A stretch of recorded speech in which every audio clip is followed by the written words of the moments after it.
thlir tu zong zong te chi bai vek ule voin hi mei ni som thum pakhat sang ni som ni pathum ni lai ni ani a ti chuan tuna hian pu chuan ate in kang na hmuna khan kan om le mek ani a ti chuan in voin ni a hian voin ni thok hi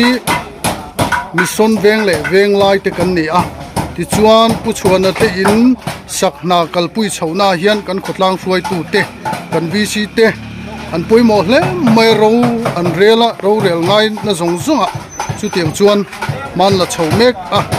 tin kan soi lo thei lo chu pu chuan ate in chung tu ra hi lung lei not bial tu MLA Dr. Vanlal Tranpuya MYC chairman in rangwa thata mai apea hei tuna hian achung hi khu zo vek to ania ti chuanin bo in ni a hian khotlang mi puiten at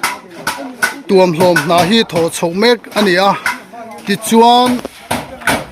kan soi mai thei mi lo tur chu khothen om atang te se khum kang hun atang te pu chuan ate in sakna hian thale zung ron tho na sa hlem maya ti chuanin khothen om mi pui zong zong te mol thuam te se khum kang mun na china kan soeng khan an chunga khan lom thu kha kan han soi mol ani a ti chuan voina hian hei thok chuak kan thakop maya chuak kan thakop maya hela hi usiam te tlangwal chonga te e lam chak lam pangai tlangwal pan te theng thama khop maya hei voini a hian na china kan soi tong khan mi son veng le veng lai in voini kan phoni ni a ti chuanin kan khotlang hruai tu ten khotlang mi puite khodan tur veng sang hi detail fel tak khan ron nei thap maya ti chuan sol lai so tu pakata pon ron ding thanin fel khop mai pokin voini a hian lom thu soina thlir mai khan ni a un te siari channel la tang lom thu kha kan han soi ve ni ti chuanin thir tu zong zong ten voini kan na hi report kan on siam zel dona min lo thir sak zel tu chuin kan han ngel mol chu ni sibai le vek pot mai ule hei tu na hian abang kan bel chhomek ania e pui don ni kho mai poin chu hnatlang hi kan tha a soi tong khan mi son veng le veng lai te voini a kan thoka ti chuanin hei kan khotlang hruai tu te kan VCP te maya he lampangai chak lampangai hi e tlangwal hoin bangan lo bel mo bokani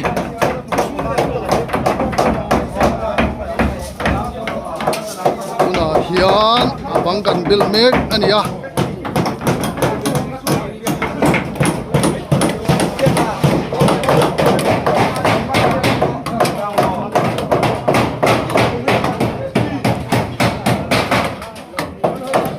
tin voini kan han soi le du chu ramlai tui kwa ni a hi alo nuam khop maya al san mang an na tok ten lo ompo hian kan in pui bom na hi thakop maya ramlai tui kwa ni hi zapu yom lo khop mai voini a hi kan han soi lang ve du sim ani chuan chung lam pang hi chunga hian om muk maya cheni na chuan chi dona hera vai thapu aya i lampang ki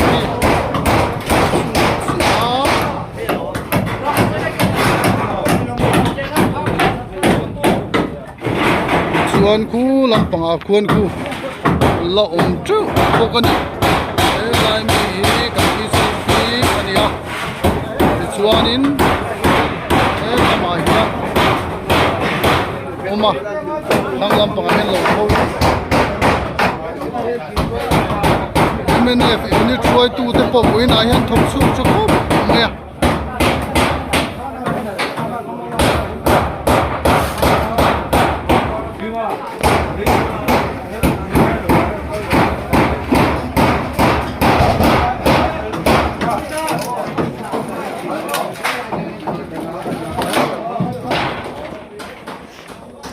ole tuna hian hei pu chuan ate in voin hnatlang chuan pum thuak to maya abang zong zong ding zo tan ta hian kan la kwal chin don ani he lampang thang lampang hi la pi fel dewa ti chuan tura hian chu thing pui kan in zowa kan thok le tran don thian ni a thing pui tui hnai tak khamin bo sei saka u chuan ke mate chung kwa chunga khan vo in nia thok zong zong ten lom thu kan han sei ni sela ti chuan hei chunga hian hop ma la be mol mol mai ni chuan thenin chin ni chiama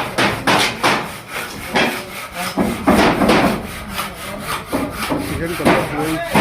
moya a thenin lei bungan zona chuan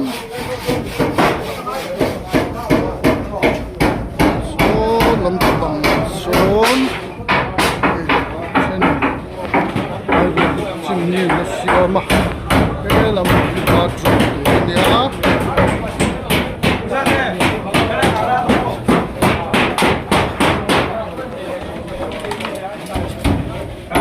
lampang ke ni thang lampang hi phang la ping lo dewa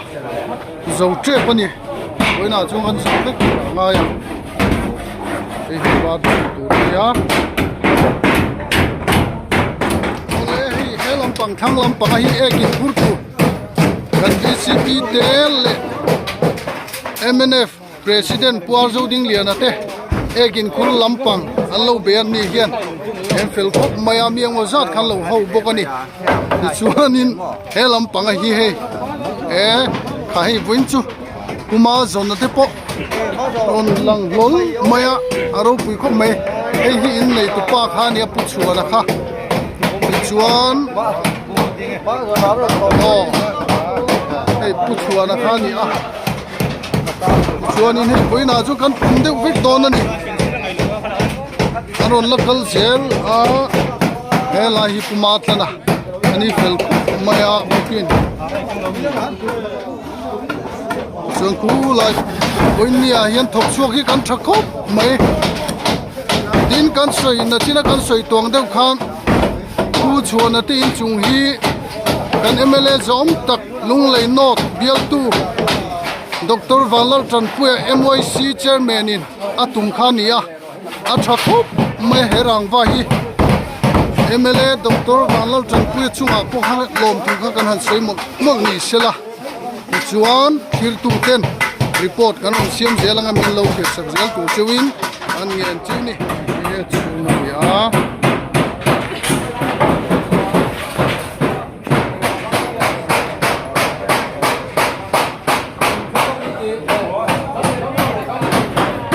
lampang hi chu beng chin khop maya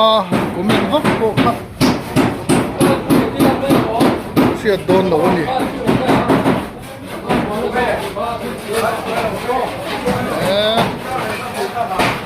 an zo tre pani sulai son bakrelan ko zona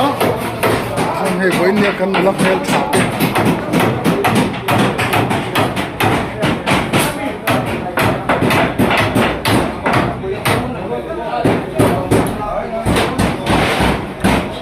lampang ade po hi he hi sak lampang lo ma